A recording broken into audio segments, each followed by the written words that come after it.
দেখুন, আমি আপনাকে এমন একটি রহস্য বলতে চলেছি যা শুনে হয়তো আপনার অদ্ভুত লাগতে পারে, কিন্তু এই রহস্য হাজার হাজার মানুষের জীবন বদলে দিয়েছে। আপনি যত বেশি কারোর পেছনে ছুটবেন, সে ততটাই আপনার থেকে দূরে ছুটবে। আর সবথেকে অবাক করার মতো বিষয় হল, যেদিন আপনি ছোটা বন্ধ করে দেবেন, সেদিন থেকেই সে আপনার দিকে আসতে শুরু করবে। কিন্তু এটা তখনই হয় যখন আপনি নিজের জীবনে কিছু নতুন নিয়ম মেনে চলেন। আমি জানি আপনি কাউকে অনেক সময় দিয়েছেন, অনেক ভালোবাসা দিয়েছেন, অনেক সম্মান দিয়েছেন, কিন্তু বদলে কি পেয়েছেন? শুধু অবজ্ঞা, শুধু কষ্ট। কিন্তু আজ আমি আপনাকে বলবো যে এটা আপনার ভুল ছিল না। পরের কয়েক মিনিটে আমি আপনাকে এমন 4টি সত্যি কথা বলবো যা আপনার সম্পর্ককে, আপনার ভাবনাকে এবং আপনার পুরো জীবনকে বদলে দেবে। আপনি যদি ভাবেন যে আপনার সাথেই কেন এমন হয়, তবে এই ভিডিওটি আপনার জন্য। এ পর্যন্ত আপনি যা ভাবতেন তা সবকিছু ছেড়ে দিন, কারণ এখন আমি আপনাকে আসল সত্যটি বলতে যাচ্ছি। চলুন শুরু করি। আমি যদি আপনাকে বলি যে আপনি যত বেশি কারোর পেছনে ছুটবেন, সে ততটাই আপনার থেকে দূরে চলে যাবে, তবে শুনতে অদ্ভুত লাগে। মনে হয় যে আমি তো ভালোবাসা দেখাচ্ছি, খেয়াল রাখছি, সময় দিচ্ছি, তবে সামনের মানুষটি কাছে কেন আসছে না? কিন্তু আসলে ঠিক উল্টোটা হয়। আর এর পেছনের সাইকোলজি এতটাই গভীর যে আপনি যদি একবার বুঝতে পারেন, তবে আপনার পুরো জীবন বদলে যাবে। মনোবিজ্ঞানে একটি বিষয় আছে, তা হলো অভাবের প্রভাব। এর মানে হলো যে জিনিস কম পাওয়া যায় তার দাম বেড়ে যায়, আর যা সব সময় পাওয়া যায় তার গুরুত্ব শেষ হয়ে যায়। ভাবুন তো, হীরা এত দামি কেন? কারণ এটি সাধারণ কোনো জিনিস নয়, কিন্তু পাথর রাস্তায় পড়ে থাকে, কেউ তুলে দেখে না, অথচ হীরার জন্য মানুষ লড়াই করে। ঠিক একই খেলা চলে মানুষের সম্পর্কের ক্ষেত্রেও। যখন আপনি কারোর পেছনে ছোটেন, তাকে রোজ মেসেজ করেন, বার ডাকেন, প্রতিটি কথায় হ্যাঁ বলেন, তার প্রতিটি প্রয়োজনে নিজের কাজ ফেলে ছুটে যান, তখন আপনি নিজেকে সেই পাথরের মতো বানিয়ে ফেলেন যা সব জায়গায় পাওয়া যায়। আর সামনের মানুষটি তখন ভাবে, এত এমনিতেও আমার কাছে আছে, আমি যখন চাইব তখনই একে পাব, তবে এর এত ভ্যালু দেওয়ার কি দরকার? আপনাকে একটি উদাহরণ দিই। এক ব্যক্তির গল্প, খুব পরিষ্কার মনের, বিশ্বাসী এবং সত্যবাদী। তার জীবনে এমন একজন ছিল যার সাথে সে খুব গভীরভাবে যুক্ত ছিল, এতটাই যে সেই সম্পর্কটি তার কাছে অনেক বড় ছিল। সেই ব্যক্তিটি সবসময় সামনের মানুষটির জন্য হাজির থাকত। রাত 2টোর সময়ও যদি কোনো প্রয়োজনে কল আসত, তবে সাথে সাথে রিসিভ করত। কোনো কাজে সাহায্য লাগলে নিজের কাজ ছেড়ে চলে যেত। তার পুরো দিন এই ভাবনাতেই কাটত যে সামনের জন ঠিক আছে কিনা। কিন্তু ধীরে ধীরে সবকিছু বদলাতে শুরু করল। সামনের মানুষটি এখন দেরিতে উত্তর দিতে লাগল, দেখা করার কথা বললে এড়িয়ে যেতে লাগল। একদিন সামনের মানুষটি বলল, তুমি একটু বেশি ইনভলভ হয়ে যাও, আমাকে একটু স্পেস দাও। সেই মুহূর্তে মানুষটি ভেতর থেকে ভেঙে পড়ল। সে ভাবতে লাগল যে আমি তো স্বচ্ছ মনের সাথে ছিলাম, তাও এই দূরত্ব কেন? আসল কথা ছিল, সে নিজের ভ্যালু নিজেই কমিয়ে দিয়েছিল। সে এতটাই সহজলভ্য হয়ে গিয়েছিল যে সামনের মানুষটির মনে হতে শুরু করেছিল, এ তো আমার জন্য যা খুশি করবে, তবে এর কদর করার কি দরকার? এবার কথা বলি সম্মান নিয়ে। সম্মান এমন একটি জিনিস যা অর্জন করতে হয়, কিন্তু যখন আমরা কাউকে পাওয়ার নেশায় নিজেকে হারিয়ে ফেলি, তখন নিজের সম্মানও সাথে চলে যায়। ভাবুন তো, যখন আপনি বারবার কাউকে বোঝানোর চেষ্টা করেন যে আমার ভ্যালুটা বোঝো, প্লিজ আমাকে ইগনোর করো না, তখন আসলে আপনি সামনের মানুষটির মাথায় এই চিন্তা ঢুকিয়ে দিচ্ছেন যে আমি নিজেই নিজের ভ্যালু জানি না। আর যখন কেউ দেখে যে আপনার নিজের ওপরই ভরসা নেই, তখন সে কেন আপনার উপর ভরসা করবে? আত্মসম্মান আর ডেসপারেশন বা মরিয়া হওয়ার মধ্যে আকাশ পাতাল পার্থক্য আছে। আত্মসম্মান মানে হলো, আমি জানি আমি কে, আমি নিজের দাম জানি, আমি মজবুত এবং নিজের জায়গায় স্থির হয়ে দাঁড়িয়ে আছি, আমি কারোর জীবনে আনন্দ আর মূল্য যোগ করতে পারি, কিন্তু তাকে ছাড়াও আমি অসম্পূর্ণ নই। অন্যদিকে ডেসপারেশন মানে হলো, তোমাকে আমার খুব দরকার, তোমাকে ছাড়া আমি কিছুই না, শুধু কোনোভাবে তুমি সাথে থাকো, আমি সেটাই করব যা তোমার পছন্দ। প্রথম ক্ষেত্রে মানুষ আপনার দিকে আকর্ষিত হয়, আর দ্বিতীয় ক্ষেত্রে মানুষ দূরে পালায়। আজকের যুগে যেখানে সবার কাছে অপশন আছে, সোশ্যাল মিডিয়া আছে, প্রতি মুহূর্তে কোনো না কোনো নতুন মুখ সামনে আসছে, সেখানে পেছনে ছোটা সরাসরি টক্সিক হয়ে দাঁড়ায়। কেন? কারণ যখন আপনি সব সময় হাজির থাকেন, তখন সামনের জন ভাবে যে যদি একে এত সহজে পাওয়া যায়, তবে হয়তো এর চেয়েও ভালো কিছু পাওয়া সম্ভব। আপনি ভাবেন যে আরেকটু ভালোবাসা দেখালে হয়তো বুঝবে, কিন্তু হয় ঠিক উল্টোটা। এই আশায় আমরা নিজের গুরুত্বই ভুলে যাই। এখন প্রশ্ন আসে যে আসলে এমন কেন হয়? কেন সামনের জন দূরে সরে যায়? প্রথম কারণ, যখন কোনো জিনিস বিনা পরিশ্রমে পাওয়া যায়, তখন মানুষ সেটার কদর করতে ভুলে যায়।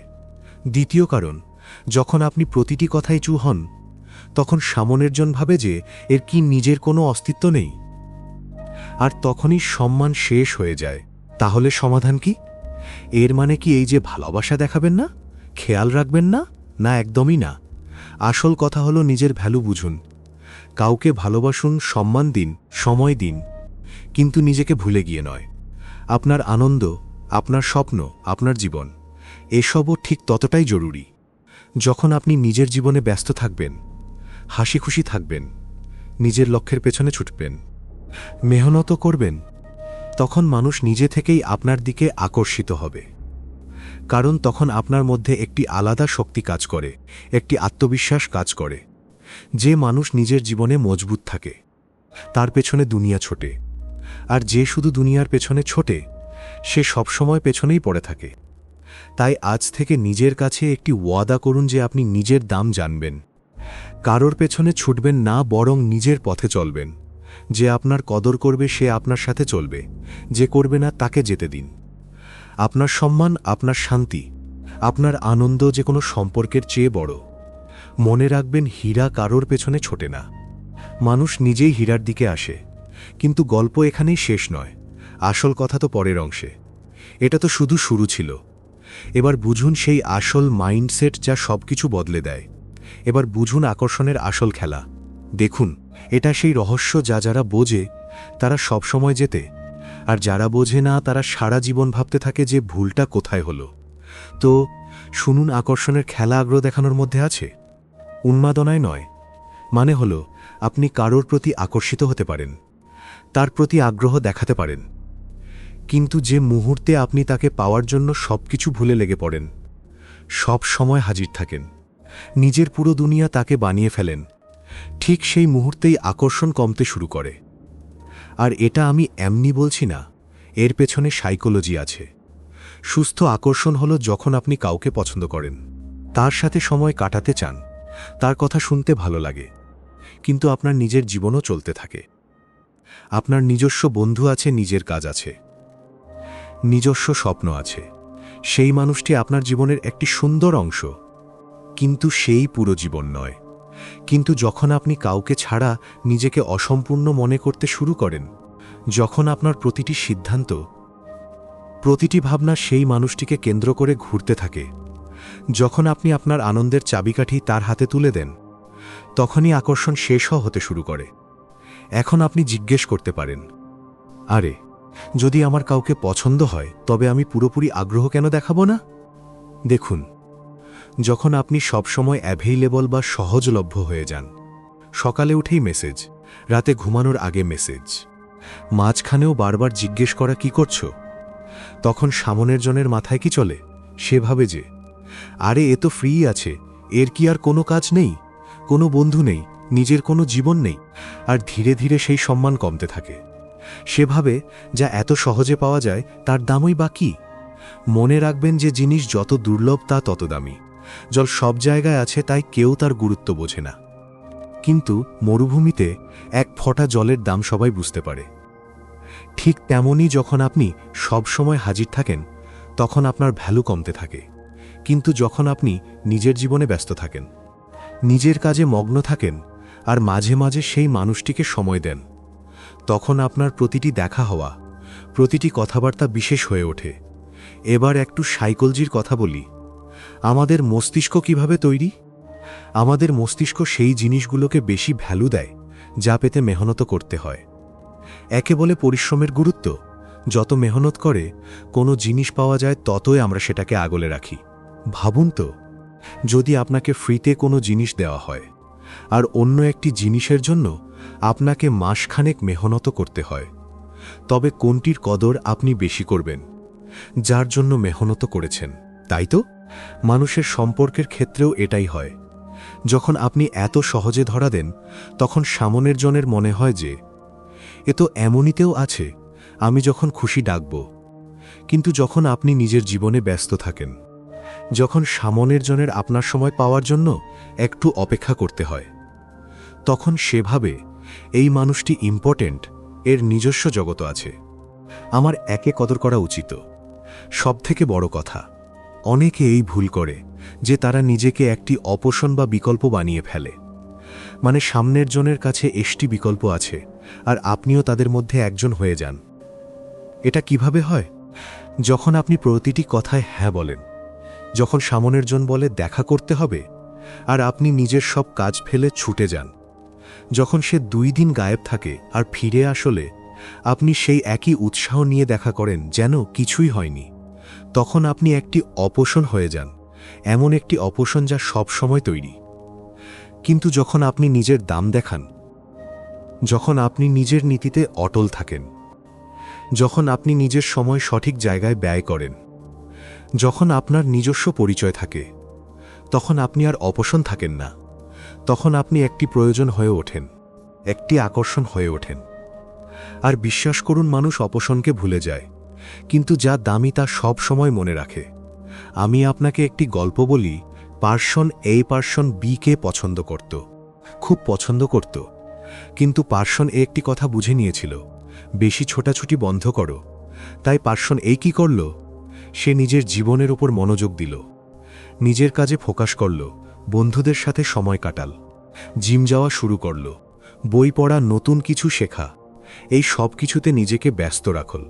আর হ্যাঁ, পার্সন বি এর সাথে কথা বলো তো ঠিকই, কিন্তু একটা ভারসাম্য রেখে, রোজ নয়, সপ্তাহে 2-3 বার। লম্বা কোনো আলাপ নয়, ছোট ছোট অর্থবহ কথা। এমনকি যখন পার্সন বি মেসেজ করত, পার্সন সাথে সাথে উত্তর দিত না, কারণ সে সত্যিই তখন নিজের কাজে ব্যস্ত থাকত। তারপর কি হলো? ধীরে ধীরে পার্সন বি এর মনে হতে লাগল যে পার্সন একটু অন্যরকম, এর নিজস্ব একটা জগৎ আছে, সে আমার পেছনে ছুটছে না। আর তারপর সেটাই হলো যা সবসময় হয়, পার্সন বি কৌতূহলী হয়ে উঠল। সে ভাবতে লাগল, পার্সন এখন কি করছে? কেন সে এত কম কথা বলছে? আমি কি তার কাছে গুরুত্বপূর্ণ নই? আর এর ফলেই পার্সন বি নিজেই পার্সন এর পেছনে ছুটতে শুরু করল। সে আগের চেয়ে বেশি মেসেজ পাঠাতে লাগল, দেখা করার কথা বলতে লাগল। আর সবথেকে বড় কথা, সে পার্সন কে সম্মান দিতে শুরু করল। কেন? কারণ পার্সন নিজের দাম বুঝিয়ে দিয়েছিল। সে নিজেকে সস্তা কোনো অপশন হিসেবে রাখেনি। দেখুন, এটা সাইকোলজির একটা নিয়ম। যখন আপনি কাউকে আপনার সময়, মনোযোগ আর ভালোবাসা কোনো বাধা ছাড়াই অকাতরে দিয়ে দেন, তখন সামনের জনের কাছে ভাবার মতো আর কিছুই বাকি থাকে না। সেসব জেনে গেছে। এখন আর কোনো রহস্য নেই, কোনো উত্তেজনা নেই। কিন্তু যখন আপনি একটু দূরত্ব বজায় রাখেন, নিজের জীবনটা উপভোগ করেন আর নিজের মধ্যে খুশি থাকেন, তখন সামনের জনের মাথায় প্রশ্ন জাগে, সে একা থেকেও এত খুশি কিভাবে? ওর জীবনে আর কি চলছে? আমি কি ওর কাছে আদৌ দামি? এই প্রশ্নগুলোই আগ্রহের জন্ম দেয়। আর আগ্রহই হলো আকর্ষণের প্রাণ। ভালোবাসুন, সময় দিন, কিন্তু নিজেকে হারিয়ে নয়। যখন আপনি নিজের জীবনে মজবুত হবেন, নিজের লক্ষ্যের পেছনে ছুটবেন, তখন মানুষ নিজে থেকেই আপনার দিকে আসবে। কারণ তখন আপনার মধ্যে একটা আত্মবিশ্বাস আর একটা বিশেষ আকর্ষণ কাজ করবে। এটাই আসল শক্তি। কিন্তু এবার মনোযোগ দিয়ে শুনুন। এখন এমন একটা বিষয় নিয়ে কথা বলবো যা মানুষ প্রায় এড়িয়ে যায়। ডিট্যাচমেন্ট, বিচ্ছিন্নতা এবং রিভার্স সাইকোলজি কিভাবে কাজ করে। আর সবথেকে বড় কথা, আপনি এটা নিজের জীবনে কিভাবে কাজে লাগাবেন। যখন আপনি দূরে সরে যান, তখন তাদের মস্তিষ্ক উল্টোভাবে কাজ করতে শুরু করে। এটা মনোবিজ্ঞানের এক অটল নিয়ম। আপনি যখন কারোর পেছনে ছুটছেন, তখন তার মস্তিষ্ক খুব শান্ত থাকে। সে ভাবে, এত আমার কাছেই আছে, কালও থাকবে, পরশুও থাকবে। কিন্তু যে মুহূর্তে আপনি নিজেকে পিছিয়ে নেন, ঠিক সেই মুহূর্তে তার মস্তিষ্কে একটা অ্যালার্ম বেজে ওঠে। সে ভাবতে শুরু করে, দাঁড়াও, এটা কি হচ্ছে? এই মানুষটি কোথায় চলে গেল? কেন আমার কাছে আসছে না? আমি কি ভুল ছিলাম? এটাই রিভার্স সাইকোলজির ক্ষমতা। যখন আপনি চা বন্ধ করেন, তখন অন্যজন চাইতে শুরু করে। যখন আপনি চলে যেতে শুরু করেন, তখন সে আপনাকে আটকাতে শুরু করে। যতক্ষণ আপনি সহজলভ্য, তারা আপনার কদর করবে না। কিন্তু যখন আপনি দূরে সরে যাবেন, তখনই তারা বুঝতে পারবে আপনার গুরুত্ব কী ছিল। যখন আপনি দূরে যান, তখন সামনের জনের মনে 3টি বিষয় একসাথে কাজ করে। জিজ্ঞাসা, সে কোথায় গেল? কি করছে? কার সাথে আছে? কেন আমার সাথে কথা বলছে না? সে কি আমাকে ভুলে গেল? এই প্রশ্নগুলো তাদের মাথায় ঘুরতে থাকে। আর তারা যত বেশি ভাবে, ততই আপনার কথা বেশি মনে পড়ে। অনুশোচনা, হয়তো আমি কিছু ভুল করেছি, হয়তো আমি তাকে যথেষ্ট কদর করিনি, হয়তো আমার তাকে আটকানো উচিত ছিল।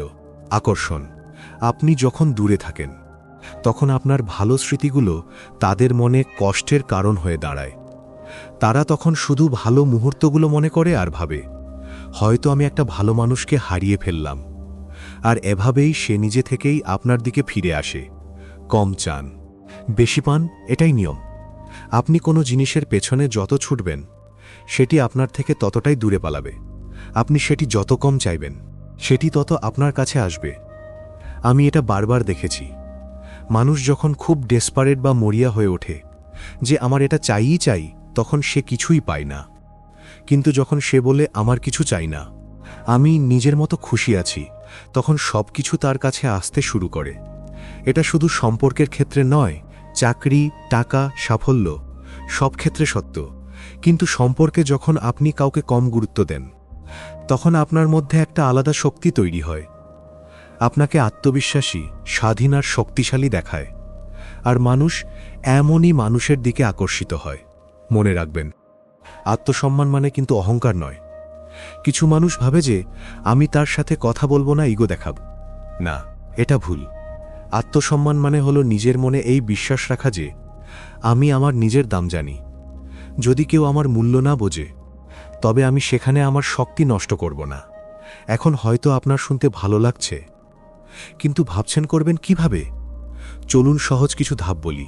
প্রথম ধাপ, নোটিফিকেশন বন্ধ করুন। সেই মানুষটির সব নোটিফিকেশন মিউট করে দিন। বারবার নোটিফিকেশন আসলে আপনার মন শান্ত হবে না। দ্বিতীয় ধাপ, সোশ্যাল মিডিয়া থেকে দূরত্ব বজায় রাখুন।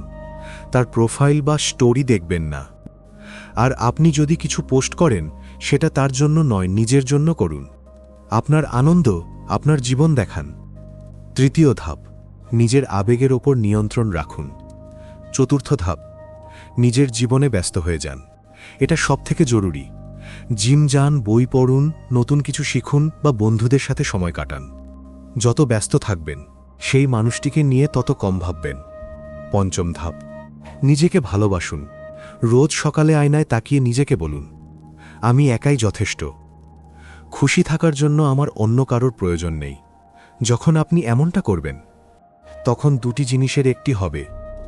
হয় সেই মানুষটি আপনার গুরুত্ব বুঝে ফিরে আসবে, অথবা সে ফিরে আসবে না। আর দ্বিতীয়টি হলে আপনি পরিষ্কার বুঝে যাবেন যে সে আপনার যোগ্যই ছিল না। দুই ক্ষেত্রেই জয় আপনারই, কারণ আপনি আপনার সম্মান আর মানসিক শান্তি বজায় রাখতে পেরেছেন। এখন আমরা শেষ এবং সবথেকে শক্তিশালী পয়েন্টে পৌঁছেছি, নিজের ভ্যালু বা গুরুত্ব। শান্তি আর আসল সুখ নিজের ভেতরে খুঁজুন। আমাদের মনে একটা বড় ভুল ধারণা থাকে যে সুখ তখনই মিলবে যখন সেই মানুষটি পাশে থাকবে, শান্তি তখনই আসবে যখন সে ভালোবাসবে। কিন্তু এটা একটা ডাহা মিথ্যা কথা। আসল গুরুত্ব তখন তৈরি হয় যখন আপনি নিজে নিজেকে কদর করেন।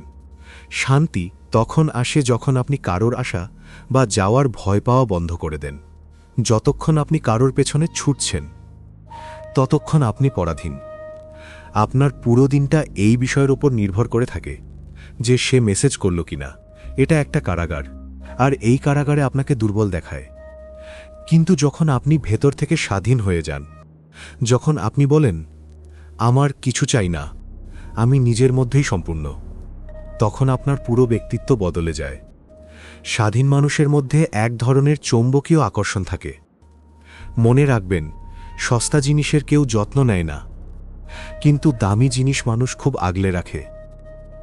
আপনি যখন সব সময় প্রতিটি কথায় হ্যাঁ বলেন, তখন মানুষ আপনার কদর করে না। কিন্তু যখন আপনার সময় দামি হয়, যখন আপনার নির্দিষ্ট সীমাবদ্ধতা থাকে, তখন মানুষ আপনাকে সম্মান করতে বাধ্য হয়। আগামী 30 দিনের জন্য সবকিছু ছেড়ে দিন। সেই মানুষটিকে নিয়ে ভাবা বন্ধ করুন, যোগাযোগ বন্ধ করুন, সব আশা ছেড়ে দিয়ে নিজের ওপর মনোযোগ দিন। 30 দিন শুধু নিজের জন্য বাঁচুন। তারপর দেখবেন আপনার আত্মবিশ্বাস কিভাবে বাড়ে আর আপনি কতটা মানসিক শান্তি পান। যদি আপনি মন থেকে এটা করতে পারেন, তবে 30 দিন পর আপনি এক নতুন মানুষ হয়ে উঠবেন। আজ আমি আপনাকে যে 4টি কথা বললাম, এগুলো যদি আপনি সত্যিই বুঝতে পারেন, তবে আপনি আর কখনো দুর্বল হবেন না। আপনার আসল শক্তি বাইরে নেই, আপনার ভেতরে আছে। আপনার শক্তি হলো আপনার আত্মসম্মান, আপনার শান্তি আর আপনার আনন্দ। যখন আপনার কাছে এগুলো থাকবে, তখন আপনার কারোর প্রয়োজন পড়বে না। আর যখন আপনার কারোর প্রয়োজন পড়বে না, তখনই সবাই আপনার দিকে আসতে শুরু করবে। তাই আজই সিদ্ধান্ত নিন, আর কারোর পেছনে ছোটা নয়, কারোর থেকে বৈধতা চাওয়া নয়। এবার শুধু নিজেকে আরও উন্নত করে তোলার পালা। যদি এই ভিডিওটি আপনার হৃদয় ছুঁয়ে থাকে, তবে এটি অন্যদের সাথে শেয়ার করুন, যাতে তারাও তাদের শক্তি চিনতে পারে। আর নিচে কমেন্টে লিখুন, আমি নিজের জন্য বাঁচছি। কারণ এটাই আপনার নতুন শুরু। আপনি শুনছিলেন স্টয়ক বাঙ্গাল এর বার্তা। যদি এই বার্তাটি ভালো লেগে থাকে, তবে চ্যানেলটি সাবস্ক্রাইব করুন। কারণ এখানে আমরা আসল শক্তি, আত্মসম্মান আর মানসিক শান্তি নিয়ে কথা বলি। দেখা হবে পরের ভিডিওতে এক নতুন চিন্তা আর এক নতুন স্টয়ক বার্তার সাথে। ততক্ষণ মনে রাখবেন, আপনি অমূল্য।